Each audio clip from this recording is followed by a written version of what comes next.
Hello everyone. आज मैं विभाति एक बार फिर से आप सभी का स्वागत करती हूँ अपने इस चैनल पर। तो आज का मेरा टॉपिक है अर्थ्स रोटेशन। तो आज हम पढ़ने वाले हैं दी अर्थ्स रोटेशन। दी अर्थ्स रोटेशन। तो हम यहाँ पे एज अ समरी जैसे ये पूरा चैप्टर रिवाइज करेंगे। तो चलिए लेट्स गेट स्टार्टेड। तो मैं यहाँ पे आपको सबसे पहले बताना चाहती हूँ कि जो साइड्रल पीरियड होता है मून का अबाउट द अर्थ उसको कहते हैं ए साइड्रल मंथ, और वो इक्विवेलेंट होता है 27.3 डेज़ के बराबर। तो मैं इसको लिखती हूँ सबसे पहला पॉइंट देकर। The sidereal period, the sidereal, इससे कहते हैं the sidereal period of the moon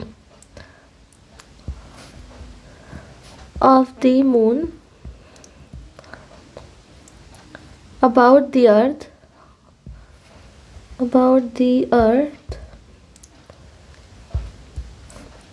इससे हम साइड्रल मंथ भी कहते हैं। A sidereal month it is equal to 27.3 days. ये एक पॉइंट हो गया हमारा। अब सेकेंड पॉइंट हम डिस्कस करने जा रहे हैं about the distance of the moon. तो हम लिखेंगे the distance of the moon, the distance of the moon is approximately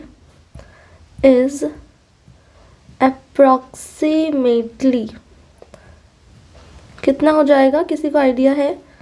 is approximately 60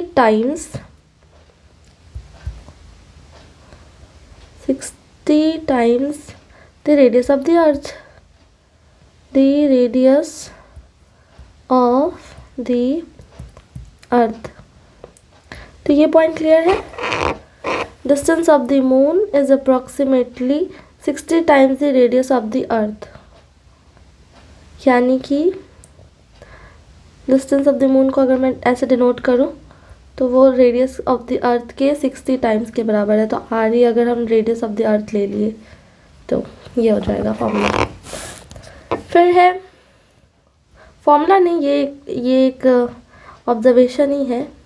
फिर है the ocean surface is a hydrostatic equipotential surface. तो जो ओशन का सरफेस होता है ना, उसको हम यही कहते हैं the ocean surface. The ocean surface is hydro, जो सरफेस है ओशन का वो हाइड्रोस्टेटिक इक्विपोटेंशियल सरफेस है।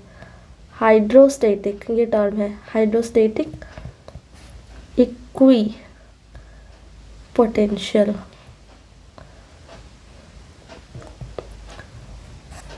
Surface.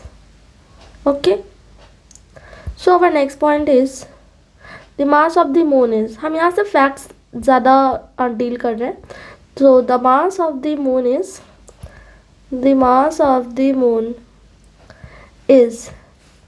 0.0123 times that of earth. अगर हम इसको लिखें अच्छे से याद रखने के लिए इस तरीके से, mass of the moon is equals to 0.0123 mass of the earth, where m denotes moon and e denotes earth. Okay, fine. Let's move to the next point. Our next point is the distance between centers of the earth and moon is। किसी को idea है क्या हो सकता है? the distance earth and moon के centre के बीच का डिस्टेंस क्या होगा? the distance between the centers of earth and moon is 3,84,100 kilometer. This value you should remember. उसके बाद our next point is the center of revolution, the center of revolution of the earth, the center of revolution of the earth moon pair, earth moon pair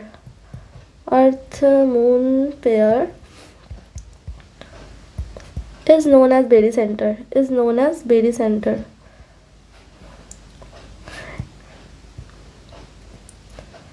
ये बहुत important है समझना, barycenter, कि जो अर्थ और moon का जो सेंटर ऑफ रिवॉल्यूशन का पेयर है उसको हम कहेंगे बेरीसेंटर। और यहाँ पे हमारे पास एक फॉर्मूला भी है, the barycentral distance, the barycentral distance, the barycentral distance of earth moon pair, earth moon pair is given by,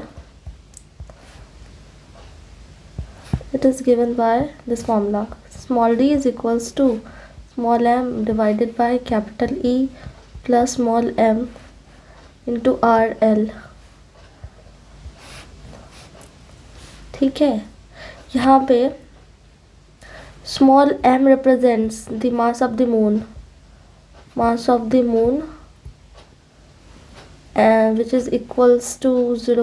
अभी हमने देखा था ना 0.00123 times the mass of the अर्थ। तो यहाँ पे जो E है ना, इसको हमने रिप्रेजेंट कर दिया मास ऑफ द अर्थ से, मास ऑफ अर्थ से। Okay, and RL, what is RL? RL is the very central, means it is the distance between the centers of earth and moon, which is equals to 384,100 kilometer. And if we put this value, then we will get the barycentral distance, barycentral distance D as equivalent to 4600 kilometers। तो हमें बेरीसेंट्रल distance इतना मिल जाएगा।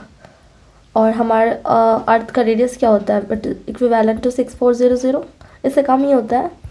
पोल और equator पे ये vary करता है, लेकिन अराउंड ये 6400 किलोमीटर होता है। लेकिन यहाँ पे बेरीसेंट्रल डिस्टेंस जो है वो आ रहा है 4600 kilometre, which is very less than 6400 kilometre. यानी कि इससे हमें ये पता चल रहा है कि अगर अर्थ है ये, ठीक है, ये अर्थ है जिसका रेडियस है 6400 किलोमीटर, और मून है हमारा, यहाँ पे मान लीजिए मून है, तो मून का भी एक पेयर अगर मान लिया हम, कहीं भी मून है और उन दोनों का पेयर के बीच में जो डिस्टेंस आ गया वो डिस्टेंस है ये वाला। तो वो डिस्टेंस भी एग्जिस्ट कर रहा है हमारा, इसके अंदर ही वो एग्जिस्ट कर रहा है। यानी कि वो समझ लीजिए कहीं यहाँ होगा या यहाँ पे होगा, अंदर ही एग्जिस्ट करेगा ना बेरीसेंट्रल डिस्टेंस। मान लो ये हमारा वो D है, barycentral distance. So this D lies within the earth, within the earth. ये आप समझ पा रहे हैं? It lies within the earth because its radius, because it is less than the radius of the earth, so this distance lies within the earth। अब आप ऐसे समझो, उसके लिए आपको वो ये वाला भी मैं एक बार बता देती हूँ कि ये कैसे आ रहा है, RL कैसे आ रहा है। RL को हम कैसे समझेंगे कि ये अर्थ है, मान लेते हैं ये मून है, तो ये अर्थ का सेंटर है, ये मून का सेंटर है। और बेरीसेंट्रल डिस्टेंस हम किसको कहते हैं? सॉरी, हाँ, the distance between the centres of the earth and moon is 384,100 kilometre. तो इसका मतलब ये नहीं हो गया कि हम यहाँ से यहाँ तक के डिस्टेंस की बात कर रहे हैं, नहीं, हम इनके सेंटर्स के बीच के डिस्टेंस की बात कर रहे हैं। यानी कि इनका सेंटर यहाँ से है ना, और इनका सेंटर यहाँ से है, तो पूरा ये डिस्टेंस, ये वाला distance including this distance is known as collectively 384,100 kilometre. तो ये कैलकुलेटेड इतना है। ओके, तो अब हम आगे बढ़ते हैं। अब हम जानते हैं कि अर्थ का शेप कैसा होता है। What is the shape of an earth? तो the earth shape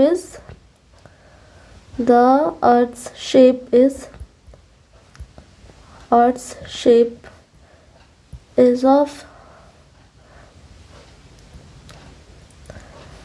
oblate ellipsoid.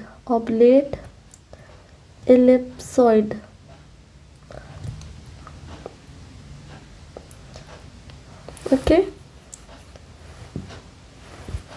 so the next important point is the tidal deformation of the earth is produced by the moon has an almost prolate ellipsoidal shape. तो देखो, जो tidal deformation होता है earth का moon के द्वारा, उसका shape कैसा होता है? वो द टाइडल, ये दोनों हमें याद रखना ज़रूरी है। अर्थ का शेप होता है ऑब्लेट एलिप्सॉइड, लेकिन जो टाइडल डिफॉर्मेशन होता है उसका शेप होता है prolate ellipsoid.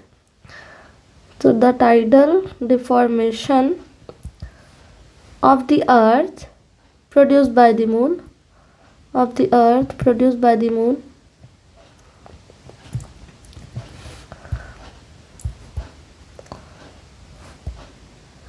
has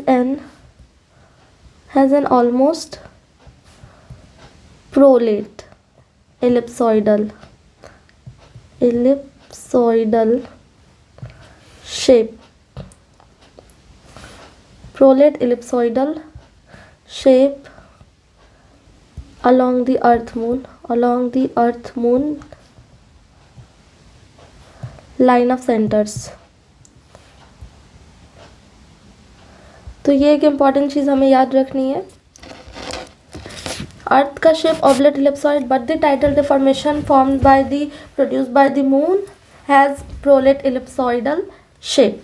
okay, so the next important point we are going to discuss is tidal friction slows down the rates of earth of rotation. तो जो tidal friction होता है ना, tidal friction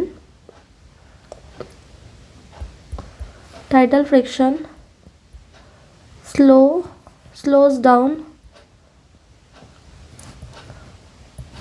the rates of earth rotation, slows down the rate of earth rotation, lunar rotation also, earth rotation, lunar rotation, and also lunar orbital revolution,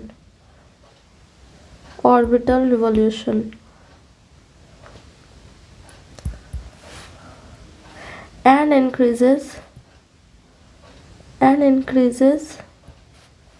the earth moon distance. तो इसका meaning ये हो गया जो मैंने लिखा है कि जितने भी टाइडल फ्रिक्शन होते हैं उसके कारण अर्थ, जैसे ये अर्थ है और ये उसका एक ऑर्बिट है, एलिप्टिकल ऑर्बिट, और ये मून है और ये मून का ऑर्बिट है, मान लिया ऐसा। तो अर्थ अपने एक्सिस पे ऐसे रोटेट होते हुए रिवॉल्व कर रही है। अब इस अर्थ रोटेट हो रही है और ऐसे ऐसे रिवॉल्व भी कर रही है, रोटेट एंड रिवॉल्व एक साथ कर रही है। वैसे मून है, मून भी रोटेट कर रहा है। मैं इस डायरेक्शन में ले लेती हूँ ऐसे समझने के लिए, तो मिक्सिंग ना हो। तो मून भी रोटेट कर रहा है एंड रिवॉल्व भी कर रहा है। तो लेकिन इसके कारण क्या हो रहा है कि अर्थ का रोटेशन का रेट स्लो हो जा रहा है। टाइडल फ्रिक्शन के कारण अर्थ के रोटेशन का रेट स्लो हो जा रहा है एंड मून के रोटेशन का भी रेट स्लो हो जा रहा है। यहाँ पे मैंने लिखा earth rotation, lunar rotation, in fact lunar orbital revolution. ये जो रिवॉल्व कर रहा है, पहले रोटेट का रेट कम हो रहा था, यानी कि घूम ही रहा है स्लो गति से, तो रिवॉल्व होने मतलब उसको एक चक्कर काटने में तो टाइम लगेगा ही, लेकिन रिवॉल्यूशन का भी रेट कम हो जा रहा है और मून का ऑर्बिटल रिवॉल्यूशन का रेट कम हो जा रहा है, जिसके कारण से उन दोनों के बीच में डिस्टेंस बढ़ जा रहा है, अर्थ एंड मून का डिस्टेंस बढ़ जा रहा है। सो ये रीज़न हो गया टाइडल फ्रिक्शन के कारण, ये इफ़ेक्ट एक हमको देखने के लिए मिल गया। ठीक है, तो अब हम देखते हैं next. At present this distance is increasing about 3.7 centimetre per year. एक साल में लगभग ये डिस्टेंस 3.7 सेंटीमीटर बढ़ जा रहा है। किसका डिस्टेंस? अर्थ एंड मून का डिस्टेंस। तो at present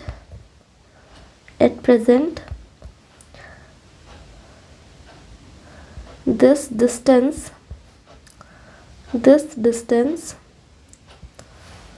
is increasing. At present this distance is increasing at about 3.7 centimeter per year. So tidal theory ना प्रेडिक्ट करती है कि कितना एक दिन में इंक्रीज़ होगा एक दिन के लेंथ का। तो वो मैं लिख के बताती हूँ पहले, तब समझ में ज़्यादा अच्छे से आएगा कि जो टाइडल थ्योरी है, tidal theory predicts an increase in the length of the day of only, वो सिर्फ 2.4 मिली सेकेंड्स ही बढ़ा रही है एक दिन के समय का। जैसे कि क्या हो गया सेकेंड्स, वो भी एक साल में, 100 साल में, पर सेंचुरी। अब देख रही है कितना स्लो चेंज दिखा रहा है, इफेक्ट ला रहा है। यानी कि एक दिन में 24 आवर्स होते हैं, 24 आवर्स होते हैं, और उन 24 आवर्स में सिर्फ 2.4 मिली सेकेंड्स ही बढ़ रहे हैं, वो भी पर 100 ईयर्स। 100 ईयर्स में इतना चेंज हमें देखने को मिल रहा है। ठीक है, उसके बाद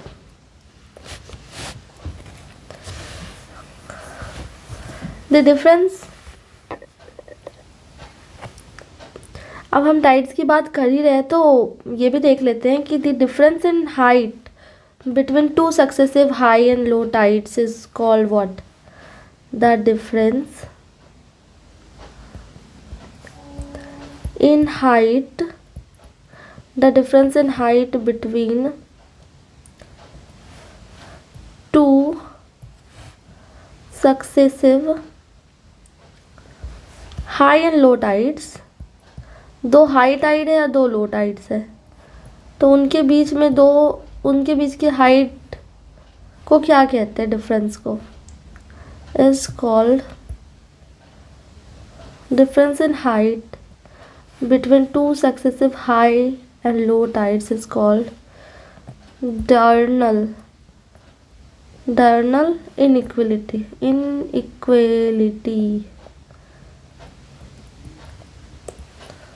ठीक है, नेक्स्ट पॉइंट इज दैट कि सन का जो मास होगा वो कितना ज़्यादा होगा अर्थ से। So the sun's mass is 333,000 times greater than that of Earth, times greater than that of the Earth. So the common center of mass is close to the center of the sun,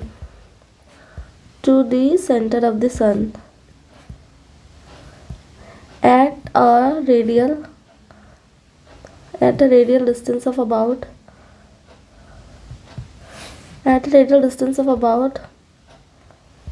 450 kilometer from its center. अब यहाँ बहुत ही interesting सा fact है, ये तो आपको देख के पता चल गया कि सन का मास होता है 333,000 times greater than that of the mass of the earth, यानी कि mass of the sun is 333,000 times that of the mass of the earth. ये हमें पता चल गया है। और सेंटर ऑफ ये दो बॉडी है, एक है सन और दूसरा अर्थ है। दूसरी बॉडी अभी हम मान लिए कि यहाँ पे अर्थ है, पता नहीं इतना कंपेरेबल भी है या नहीं, लेकिन ऐसे आप मान लो कि ये सन है और ये अर्थ है। तो इसमें कहा है कि कॉमन सेंटर ऑफ मास जो होता है, सेंटर ऑफ मास वो पॉइंट होता है जो कि जहाँ पे टोटल मास कंसंट्रेटेड होता है, उस पॉइंट पे उन दोनों बॉडीज़ के बीच, तो वो इसी के अंदर में लाई करता है, जो कि उसके अपने रेडियस से भी, अपने सेंटर से 450 किलोमीटर की दूरी पे है सन के। तो यहीं पे उसका सेंटर ऑफ मास लाई करता है, इन दोनों बॉडीज़ का। तो यहाँ पे एक बहुत ही इंटरेस्टिंग फैक्ट है जो लोग डायरेक्टली समझते नहीं हैं, लेकिन ऐसा ही होता है। तो एक क्वेश्चन है ना जो मैं बोलना चाहूँगी कि आपको क्या लगता है कि सन भी रोटेट करता है अपने किसी ऑर्बिट के अराउंड, या फिर सन फिक्स है और सिर्फ प्लैनेटरी बॉडीज़ ही रोटेट करती है अराउंड सन? तो उसका एक सिंपल सा आंसर ये है, उसका वेट। उसके वेट के कारण हर बॉडी जो भी सन के अराउंड, जैसे ये अगर सन है और ये अर्थ है, तो इन दोनों के बीच में जो सेंटर ऑफ मास है, वो सेंटर ऑफ मास यहाँ पे एग्जिस्ट करता है। तो सन भी रिवॉल्व कर रहा है, बट वो अपने ही सेंटर ऑफ मास के अराउंड रिवॉल्व कर रहा है। और ये अर्थ भी जो है, ये अपने और सन के बीच के सेंटर ऑफ मास के अराउंड रिवॉल्व कर रही है। तो डायरेक्टली और इनडायरेक्टली अर्थ को रिवॉल्व करना पड़ रहा है इस पॉइंट के अराउंड, और ये पॉइंट सन से बहुत ही ज़्यादा क्लोज है। सन का सेंटर मान लिया ए है, और अर्थ का सेंटर मान लिया बी है, और ए और बी के बीच जो सेंटर ऑफ मास है उसका पॉइंट है सी। तो ए को भी सी के अराउंड रोटेट कराना है, रिवॉल्व करना है, और बी को भी सी के अबाउट रिवॉल्व करना है। तो ए अगर रिवॉल्व करेगा सी के पास, तो पता ही नहीं चलेगा कि सन भी रोटेट कर रहा, मतलब रिवॉल्व कर रहा है, किसी का चक्कर काट रहा है। लेकिन अर्थ इसीलिए सन का चक्कर लगाते हुए दिखती है, लेकिन एक्चुअली में वो सन का नहीं, बल्कि अपने centre of mass point C का चक्कर लगा रही होती है। तो इसी तरह हमारे सोलर सिस्टम में सारे जो ऑब्जेक्ट्स हैं ना, सारे सेलेस्टियल बॉडीज़ हैं। आप सोलर सिस्टम में प्लैनेट्स को ले लीजिए, ये सन है, और यहाँ पे होगा अगर मरकरी, वेनस, अर्थ एंड सारे प्लैनेट्स, वो डायरेक्टली इनडायरेक्टली वो सन का चक्कर नहीं काट रहे हैं, वो काट रहे हैं अपने ही सेंटर ऑफ मास का चक्कर काट रहे हैं और रिवॉल्व कर रहे हैं उनके अराउंड। बट वहाँ पे वो सन भी एग्जिस्ट करता है, क्योंकि सन के रेडियस के अंदर में ही वो सेंटर ऑफ मास एग्जिस्ट करता है, इसलिए ये हमें सन का चक्कर लगाते हुए दिखते हैं। So this is the fact कि sun also revolves around its centre of mass, but हमें ऐसा लगता है कि सन फिक्स्ड है और हम सन के चारों ओर चक्कर लगा रहे हैं। सो ये बहुत ही इम्पॉर्टेंट चीज़ थी जो लोगों को पता नहीं होती है।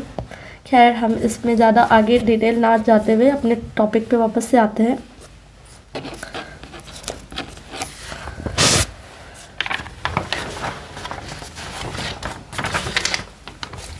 तो अब हम नेक्स्ट टॉपिक देखते हैं, नेक्स्ट पॉइंट देखते हैं।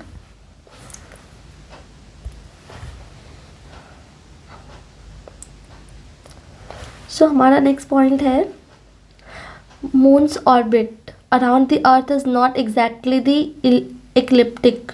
ठीक है, जो द मून्स ऑर्बिट है, मून का जो ऑर्बिट है, हमें तो इक्लिप्टिक दिखता है ना, तो the moon's orbit around the earth, earth के around the earth is not exactly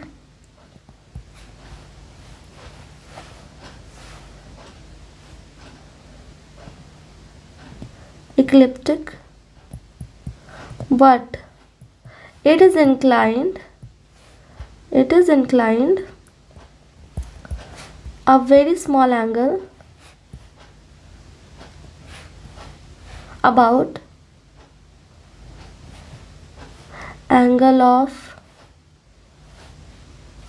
about 5 degree to it, 5 degree से वो इंक्लाइंड है।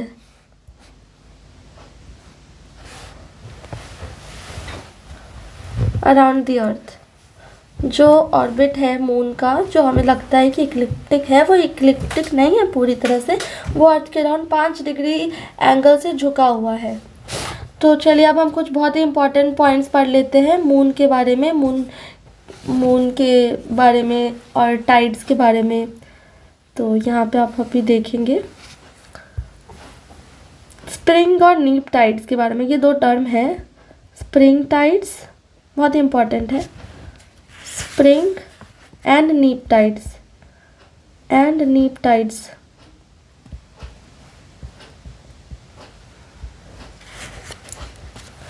तो देखिए आप, अभी मुझे तो टेबल बनाना पड़ेगा, इसको काश मैं समझा पाती और अच्छे तरीके से, लेकिन टेबल बना के ही समझा देती हूँ।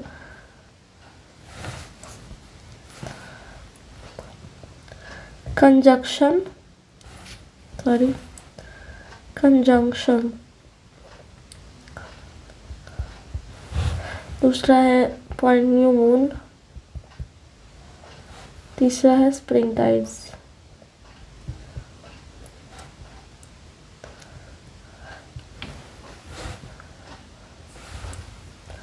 फिर ये सारे पोजीशन है, एक पोजीशन हो गया कंजंक्शन, यहाँ पे न्यू मून अगर रहा तो स्प्रिंग टाइड हो रहा होगा, और अपोजिशन पे है अगर मून तो वहाँ पे फुल मून है। पोजीशन अगर अपोजिशन है, वहाँ पे फुल मून हो रहा है, तो यहाँ पे भी स्प्रिंग टाइड ही होगा, स्प्रिंग टाइड्स इसको कहते हैं। और अगर क्वाड्रेचर है मून, क्वाड्रेचर तो वैनिंग हाफ मून होगा, हाफ मून। और यहाँ पे नीप टाइड्स हो रहा होगा, नीप टाइड्स।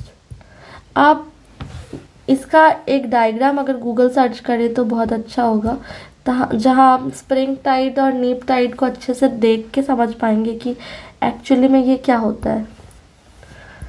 वैक्सिंग हाफ मून, ये प्रोसेस है मून बनने का, आधा चांद और पूरा चांद बनने का प्रोसेस। फिर ये हो गया नया चांद, और ये हो गया फुल चांद, जिसको पूरा चंद्रमा जिस दिन दिखता है वो हो गया फुल मून। और यहाँ पे भी इस फोर्थ वाले, ये हो गया फर्स्ट, ये हो गया सेकेंड, ये हो गया थर्ड, ये फोर्थ। तो यहाँ पे हमें देखने को मिलेगा नीप टाइड्स के कारण ये सब होता है।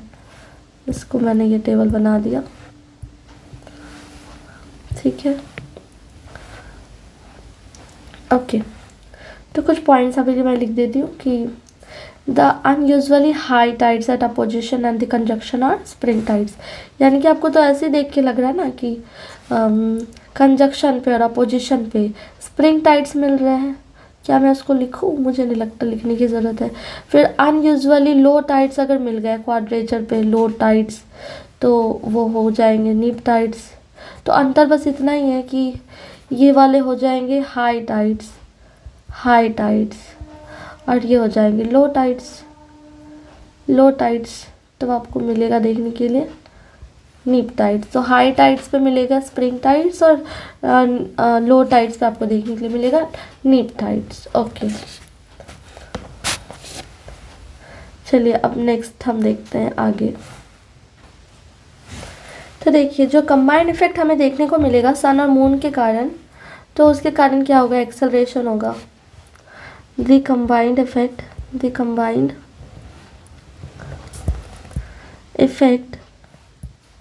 of sun and moon cause acceleration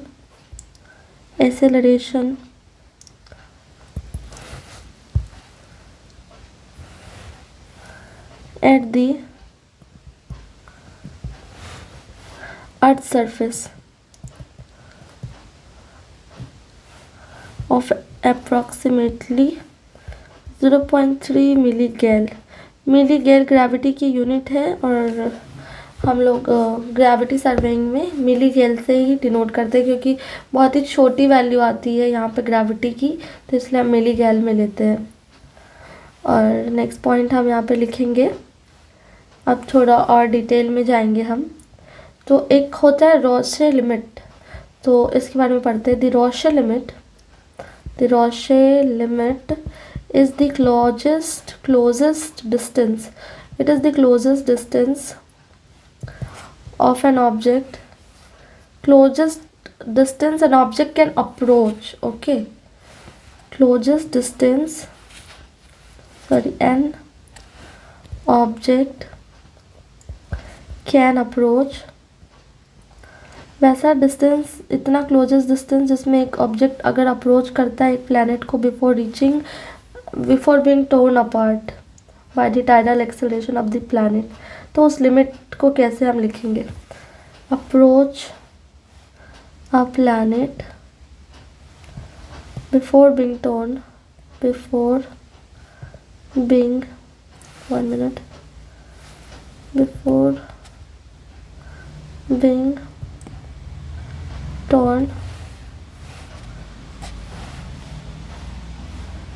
apart by the tidal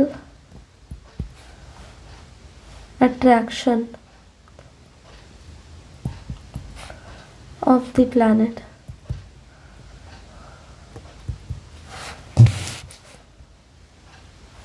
So the Rorschach limit will be given by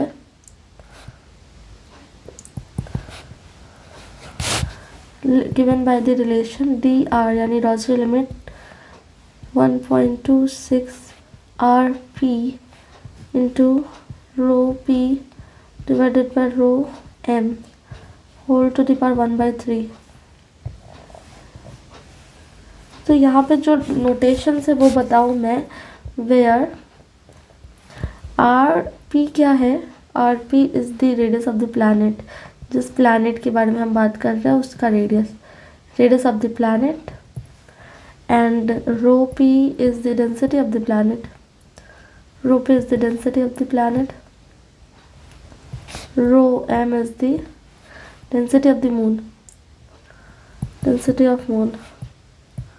तो यहाँ से हमें Rorschach लिमिट पता चल जाएगा। तो Rorschach लिमिट वो क्लोजेस्ट डिस्टेंस होता है जिसमें एक प्लैनेट अप्रोच कर सकता है being torn apart, tidal attraction के पहले, मतलब टाइडल अट्रैक्शन के वजह से टॉर्न अपार्ट होने के पहले वो वाला क्लोजेस्ट डिस्टेंस, उसको कहते हैं हम लोग Rorschach लिमिट, और वो इस फॉर्मूले से हम निकाल सकते हैं। तो नेक्स्ट पॉइंट हम देखते हैं। नेक्स्ट पॉइंट में हम सीखेंगे कि पहले मैं बोलती जाती हूँ, लिखती जाती हूँ साथ में, कि जो मोशन होगा सीज में वो इंस्टेंटेनियस नहीं होगा। The motion of the seas, जो समुद्र में मोशन हो रहा है ड्यू टू टाइडल डिफॉर्मेशंस, और पहले लिखूँ the motion of the seas is not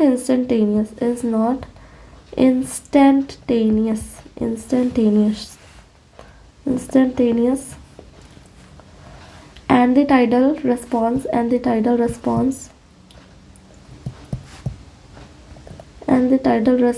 of the solid part,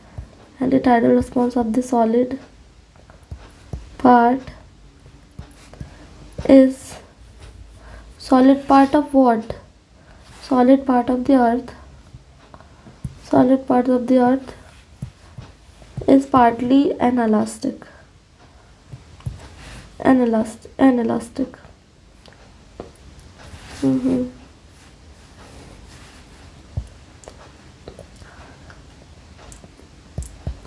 ठीक है। These feature cause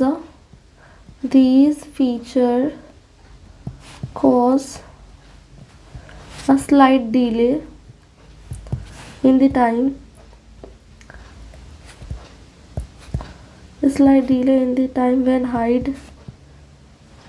when high tide is reached.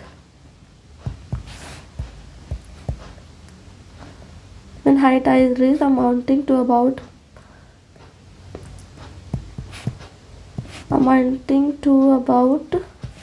12 minutes. इसका मतलब ये हुआ कि जो मोशन होगा सीज में वो इंस्टेंटेनियस नहीं होगा, और जो टाइडल रिस्पॉन्स मिलेगा सॉलिड पार्ट ऑफ द अर्थ में, जहाँ मतलब अर्थ का जो सॉलिड पार्ट है वहाँ पे जो टाइडल रिस्पॉन्स मिलेगा वो अनइलास्टिक होगा, यानी कि वहाँ पे कम्प्लीटली इलास्टिक बिहेवियर फॉलो नहीं करेगा, यानी कि कंजर्वेशन ऑफ एनर्जी नहीं होगा completely.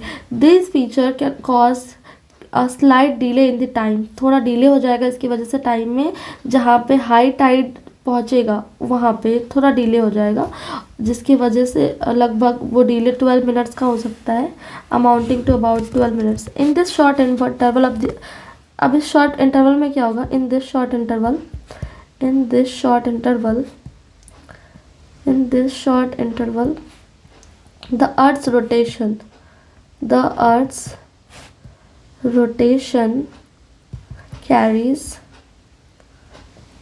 the line of the maximum tides, the maximum tides past the line of centers, past the line of centers, past the line of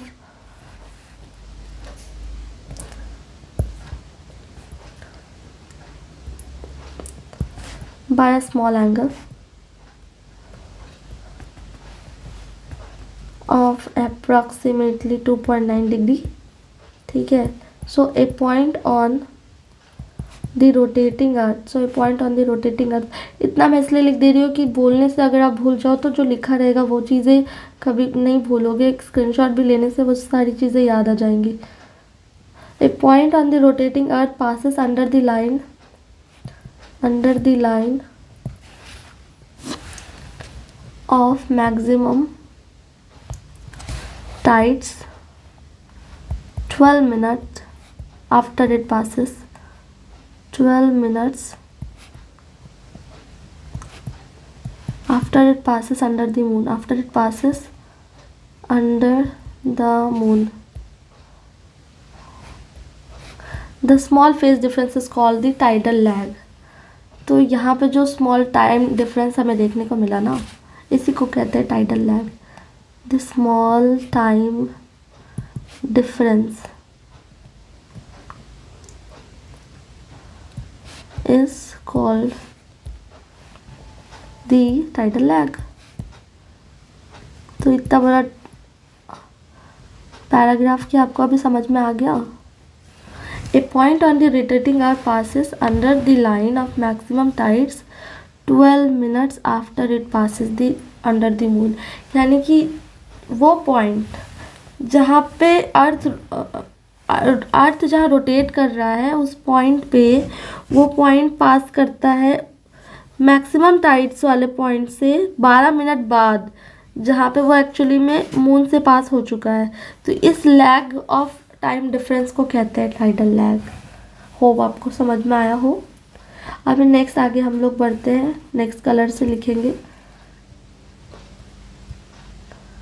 next colour तो black ही है, अब change हो गया। अभी जल्दी जल्दी करते हैं, थोड़ा बचा हुआ है। आइलर्स थ्योरी कहता है, Euler's theory shows that the period of free, Euler's theory shows that the period of free nutation, the period of free nutation is approximately 305 days. Euler's theory के according period of free nutation होता है 305 days, ये आप याद रखें। उसके बाद जो नेक्स्ट पॉइंट हमारे पास है वो है the polar motion, the polar motion Chandler, sorry, Chandler, Chandler wobble has a period of 435 days, 435 days, okay. उसके बाद ये पीरियड होता है 435 days and it corresponds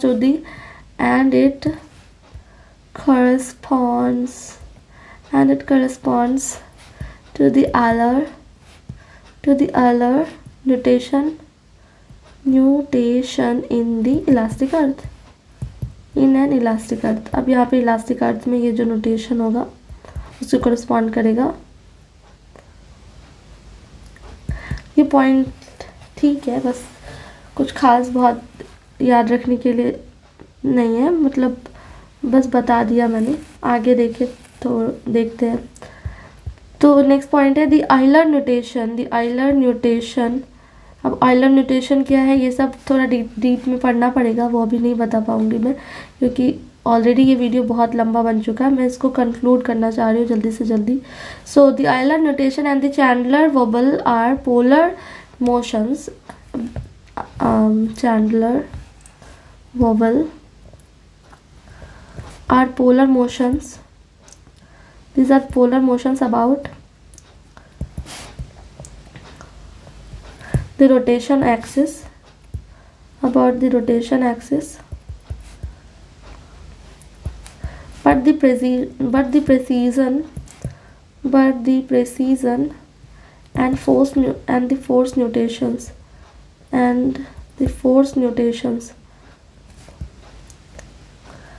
the force notations are displacements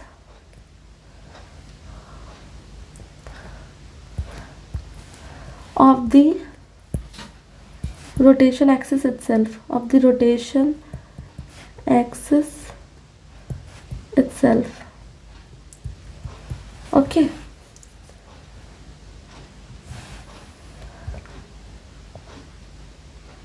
तो जो प्रेसीजन होगा, फोर्स न्यूट्रिशन होगा, वो डिस्प्लेसमेंट होगा रोटेशन एक्सिस का ही। तो अभी जल्दी जल्दी आगे कुछ और पॉइंट्स हम देखते हैं। मैं यहाँ पे पेन चेंज करूँगी और यहाँ पे लिखूँगी दी अर्थ्स प्रेसीजन। अब प्रेसीजन की बात कर रहे हैं तो the earth's precession has a period of, जो अर्थ का प्रेसीजन होगा उसका पीरियड होगा of about 25,800 years, which is proportional to Earth's dynamic ellipticity. Dynamical ellipticity. Okay. So now next it is, अब हम ना कुछ बहुत ही इंपॉर्टेंट डेट्स के बारे में पढ़ेंगे जो बहुत इंपॉर्टेंट है, आप ध्यान से देखिए इसको। तो सबसे पहला द समर सोलिस्टिस। हमें किस डेट को देखने को मिलता है? द समर सोलिस्टिस किसे कब कहते हैं?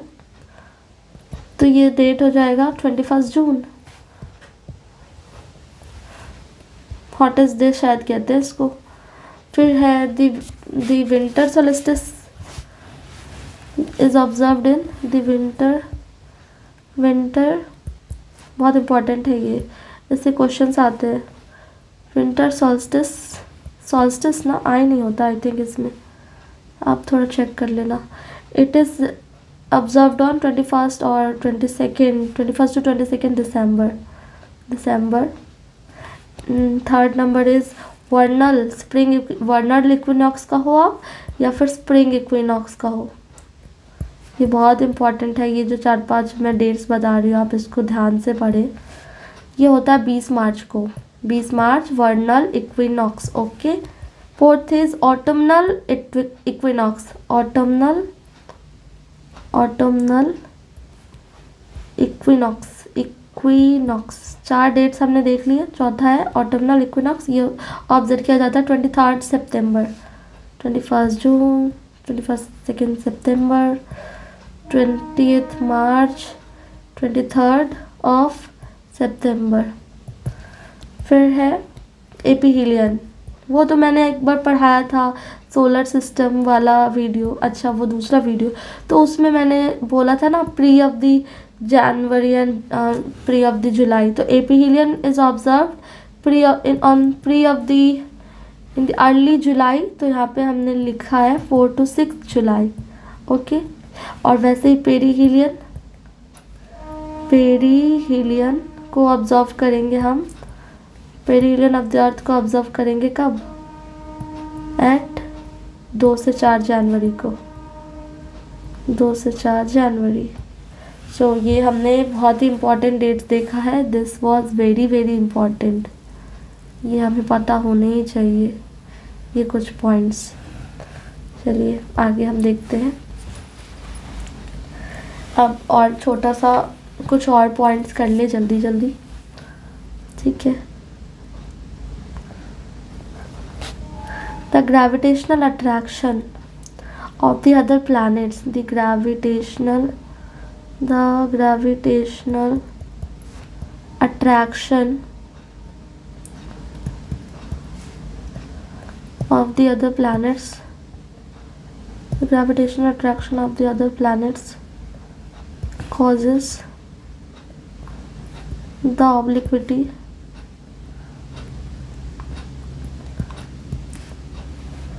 to change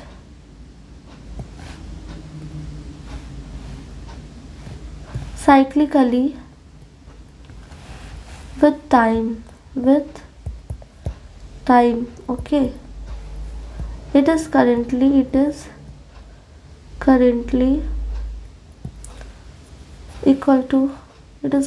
equal to 23 degree 26 minute 21.4 second. But what? But it varies between a minimum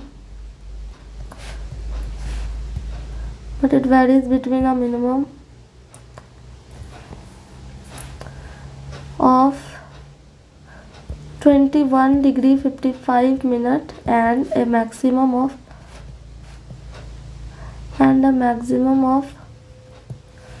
24 degree 18 minute.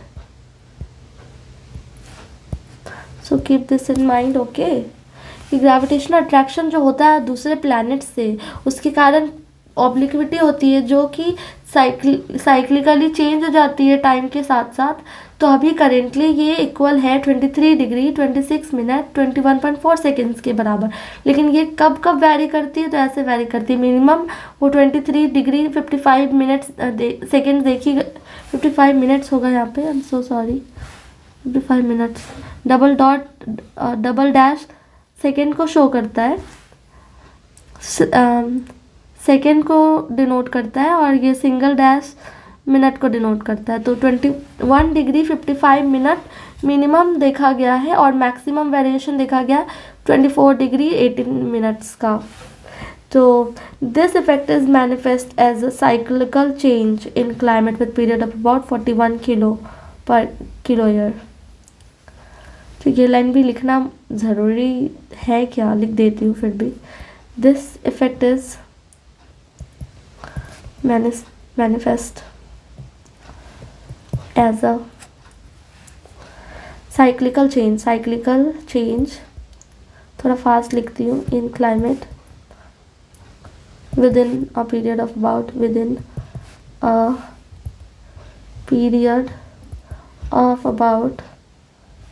41 kilo year. चलो अब नेक्स्ट पॉइंट देख ले हम जल्दी जल्दी, क्योंकि मैं चाहती हूँ ना कि इससे रिलेटेड सारे पॉइंट्स इसी वीडियो में ख़त्म हो. मैं इसका पार्ट 2 नहीं बनाना चाहती हूँ, क्योंकि पार्ट 2 देखने में और बनाने में थोड़ा लेजीनेस हो जाता है. तो मैं चाहती हूँ एक बार बैठो तो ये पूरा टॉपिक ख़त्म ही हो जाना चाहिए. सो ओके, नेक्स्ट पॉइंट है at present the earth's eccentricity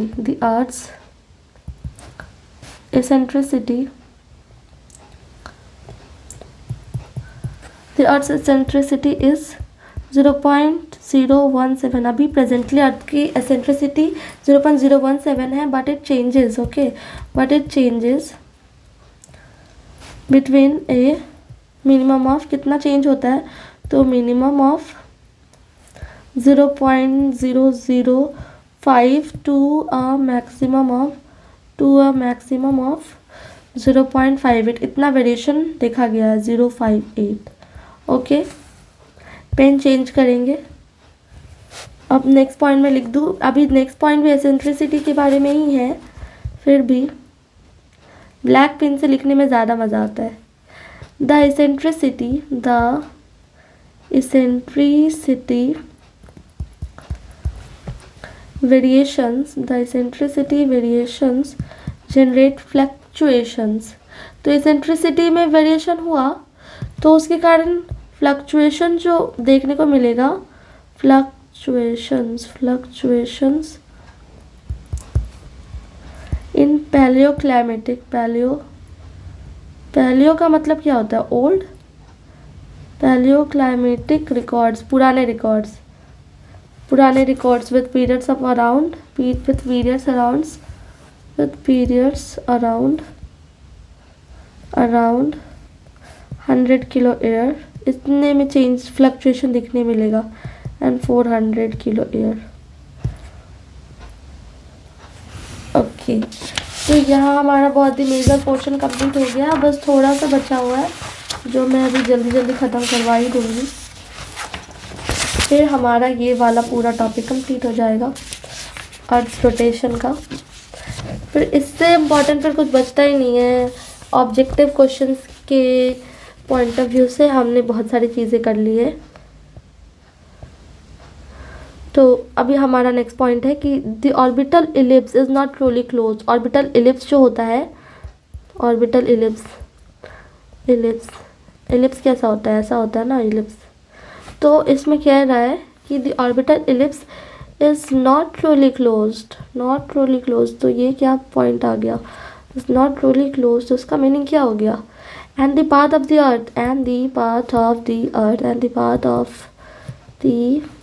earth describes a rosette. Earth describes a rosette with a period of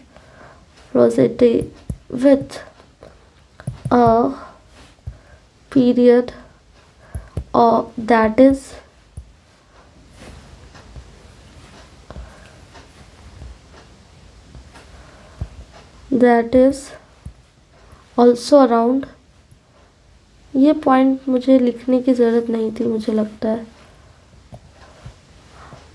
also around 100 kilo year, तो इस पे उतना ध्यान ना दे,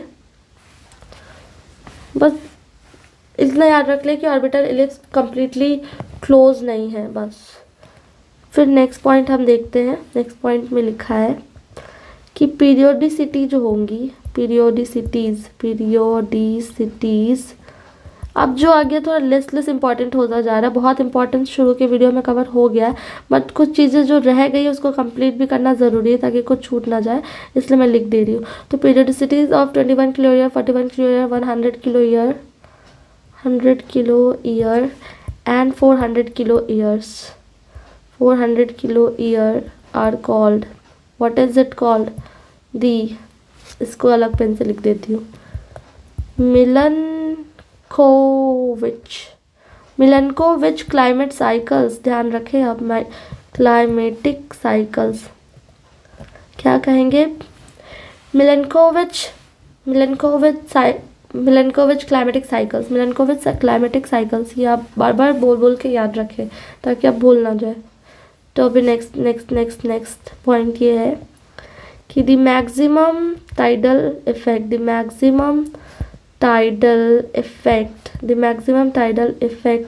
of the sun is only about 45% of that of the moon। तो जो सन जो tidal effect होगा सन का, वो सिर्फ 45% होगा मून के कंपैरिजन में, is only about 45% that of the moon. ठीक है, तो मैक्सिमम इतना ही इफेक्ट आएगा सन का।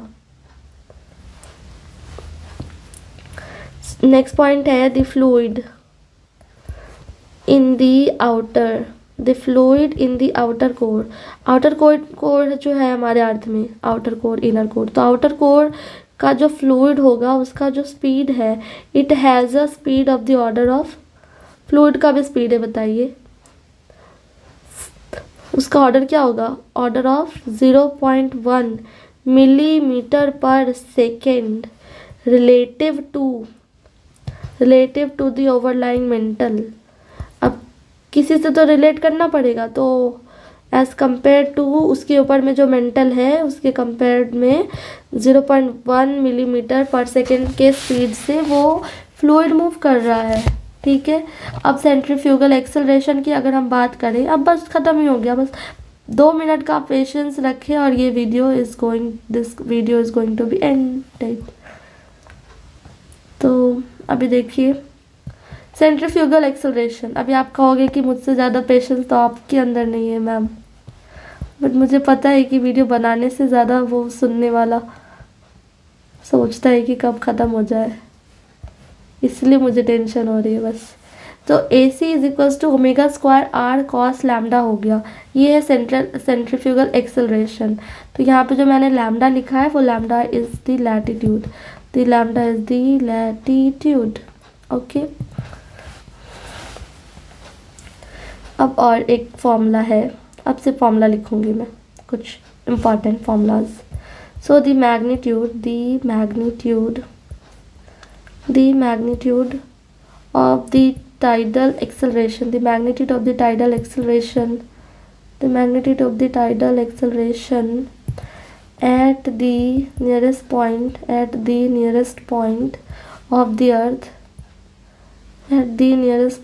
of the earth, due to moon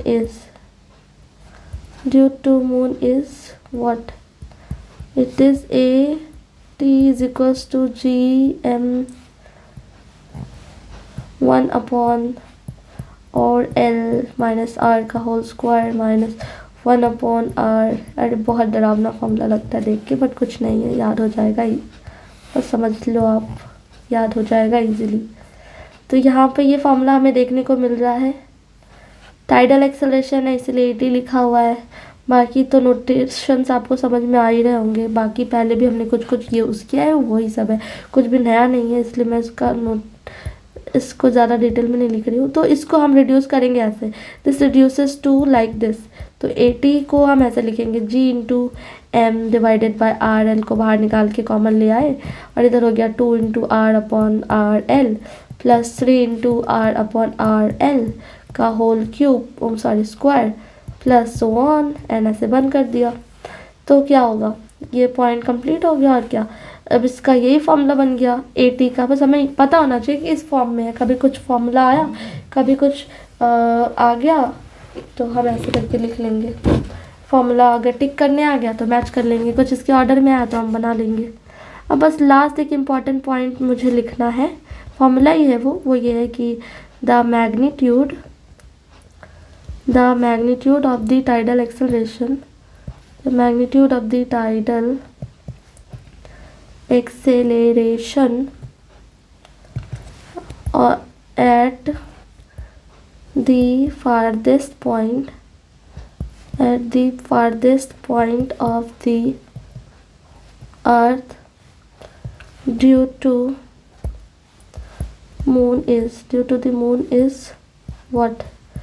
A t is equals to g into m into 1 upon R L का square minus 1 upon R L plus R का whole square, और ये पूरा ब्रैकेट क्लोज। और इसको अगर मैं बॉक्स में लिख लूँ तो ऐसे बॉक्स में लिख सकती हूँ, अलग कलर से ज़्यादा अच्छा दिख रहा है। फिर से वही पुराना कलर यूज़ करूँगी, और अभी इसको फिर से रिड्यूस कराएंगे।